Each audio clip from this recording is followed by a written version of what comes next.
If an Antifa guy was on a subway and it happened to him, that some guy like started beating the crap out of him and then he got into a fight and now he's getting arrested, how would you feel? Wait, can you repeat that? Like the Antifa If a guy wearing an Antifa defended shirt himself. is on a train and some guy's threatening people and the guy in the Antifa shirt grabs the guy and subdues him and gets arrested for it, how do you feel? I feel about the same way. So you would donate to the Antifa guy's defense fund? I'm not donating to his.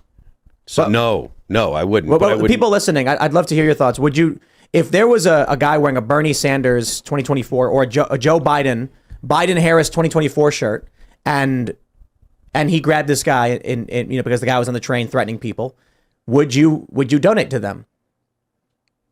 That's a good question. I mean, if he was an Antifa, I wouldn't need to donate to him because no one would try to press charges. I'm saying if they did. My point is, you get these people who live in these cities, and there's an 85% chance this guy is a Democrat voter, and everyone's like, quick, give him money. And I'm like, I mean, maybe is he a guy who actually believes in American values, who is fighting for those values, or is it the overwhelming likelihood, 85%, that somebody who lives in these cities, especially after we've seen the mass exodus from moderates and conservatives, the likelihood is even greater. This is some Biden voter who is getting what he voted for. No, I mean, I hear you. I'm 100% behind the right having legal defense funds and standing up for people. I think that's a level of infrastructure that absolutely has to happen, but you have to use that wisely. You can't just throw it for people who are in, like I said, putting yourself in that situation, likely political enemies. You should be putting it towards people who are going to be using it properly. So I'm generally in favor of these organizations existing, people making these kind of donations, but you do have to be thinking about what you're actually applying that to. People can give whatever they want. I hope this guy does not go to prison. I hope he wins. I'm glad people are supporting him. I'm just saying, at what point are we going to be like, look, I'll put it this way. I left New York a long time ago because a black supremacist murdered some cops. And I said, I am not going to live in a place that is like this. I am not going to have my tax dollars go to a city. One of the only cities with income tax and one of the highest income taxes for a resident in the country, in the world. And then I'm in the Jersey side, someone plants bombs, and I'm like, okay, better not be in this place. But we end up in a place where we're at in the tri-state, the tri-state area and the eastern panhandle of West Virginia is moderately purple for the area. You've got Maryland, which of course is a major battleground and very left, very Democrat. Extremely. And then the eastern panhandle is maybe surprising people, but West Virginia, the schools are very, very woke and they're trying to indoctrinate kids. So now I feel pretty good about where I'm at. I feel safe. I have constitutional carry. But we're in a local jurisdiction where there's actually some serious concerns with the school board. And recently the GOP was talking about, despite the fact that they've won the school board, they still have this woke stuff that they're trying to push out because this is a key battleground. Now my concern is, are we giving money to Democrats who voted for this because we're not paying attention and we assume because this guy did a good thing that he is a good guy?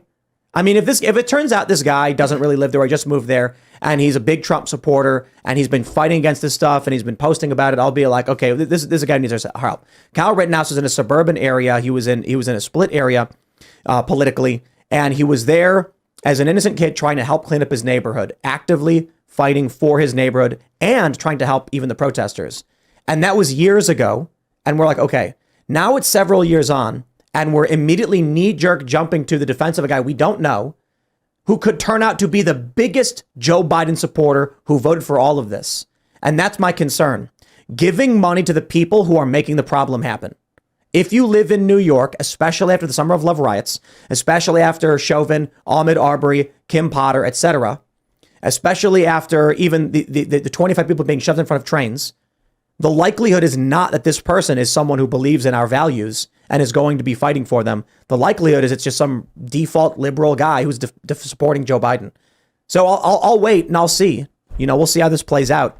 But that's my biggest concern. Are we, as people who want to push back, who are buying Jeremy's chocolate, who are buying Jeremy's razors, then going to donate to Democrats when they get themselves in trouble? Are we going to be the people who are contributing to the bail funds of Antifa far left extremists? When Kamala Harris and Joe Biden's staff raised money for the far left rioters, we were like, this is abhorrent. This is ridiculous. How dare you do this?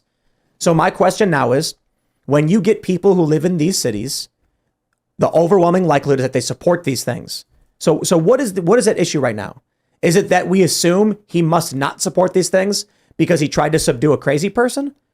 I don't necessarily believe that. The woman who got punched in the face clearly didn't want to get punched in the face, but she votes Democrat. This pink-haired hippie lady who lives in New York City. It's a 90% chance she did. Right. And you go and talk to these people and you ask them, like, are you going to vote Democrat? They'll say yes. And be like, what about the rising crime? They'll say, I don't care. Or that woman in San Francisco who said, I will never call the police. And then she gets murdered. Yep. Are we going to donate to people like that? I don't know, man. It's tough.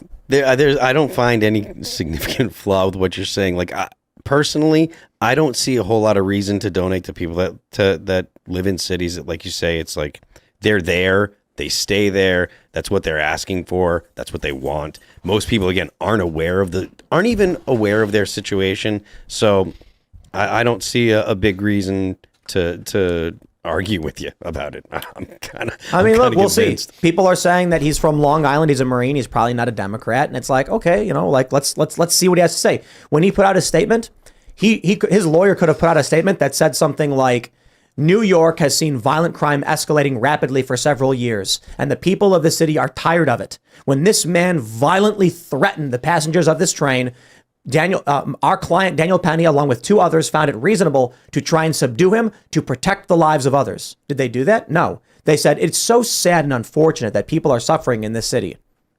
They gave a woke statement that many conservatives started complaining about on Twitter.